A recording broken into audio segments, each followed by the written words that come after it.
What is going on, everyone? Anthony here, and today we're talking about another beta from the original Resident Evil. The last video we discussed, we talked about Beta 1, which was known as the Jump Beta, which was the progress in the summer of 1995. It showed a different approach when it comes to camera angles, puzzle changes, and a different design overall. The beta we are talking about today, however, is Beta 2, which brings us to the progress on October 4th of 1995. In this beta, we can actually choose between Jill Valentine or Chris Redfield. There's still some different music in some areas, but it started to use some familiar tracks from the final game, and some of the angles are still the same as the Jump beta. Jill, Barry, and Wesker all walk into the mansion in this version, but when you go into the dining room and Barry does investigate the blood, when you enter back into the dining room after getting attacked by the zombie, Barry's gone. And then when you run back into the main hall, so is Wesker. So in this early version of the beta, I think they just were still piecing some stuff together, and that's why we don't have the characters all in the same spot. You can still unlock any door. Every single door can be accessed here, and this is where we get to see some of the different design choices that they made. One thing to note is where the hunter normally was in the first zombie room is now an actual zombie. So they did put a zombie there, but there was no actual FMV at this time. So when you go into the zombie room hallway, there's just a zombie just chilling there that attacks Jill. And continuing with the theme of no FMVs in this beta, there also isn't a front door dog FMV when you investigate the front door of the mansion.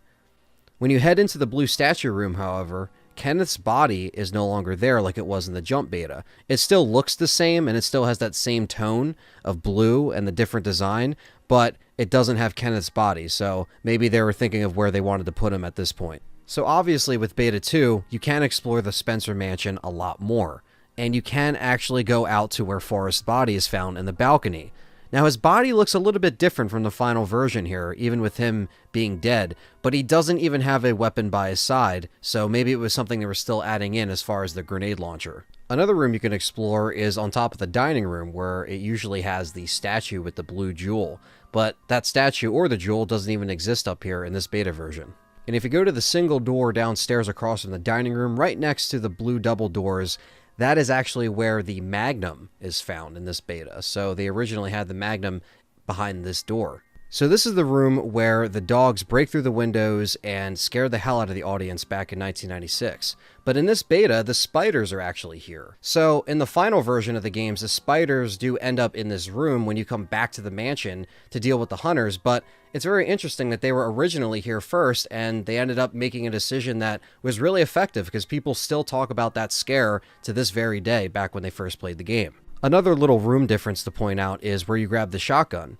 There is no ceiling that falls for the Jill sandwich scene, so it is something that they were probably still working on to put in the game. Now, as you can see right here, you can access the inventory system. It does look a little bit different, has a different picture of Jill, and the color scheme is completely different, but they did add this in. The last beta didn't have any inventory, so you can kind of see where they started to get the idea for the inventory system down. And last but not least, I did notice one little thing was the difference in the Jill damage sound. So there wasn't any actual voice acting at this time in the game, but there is a damage sound that happens when Jill takes damage that you don't hear in any other Resident Evil game. Here it is.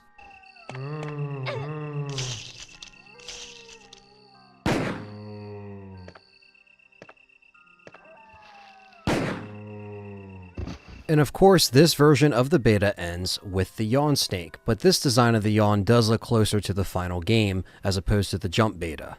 What are your thoughts on this second beta? Let me know in the comments down below, and don't forget to smash that like button and subscribe for more Let's Talk Resident Evil content. Take care. A big shout out to everyone that supports me on Patreon and YouTube memberships. YouTube members grants you access to voting on content with custom badges and emojis for chats. Patreon gives you the same voting privilege, but even more. Gain access to uncut recording sessions, weekly exclusive Patreon shows, and live hangouts on Patreon. Tiers start at just $1. Thank you so much for your support, and I will catch you next time.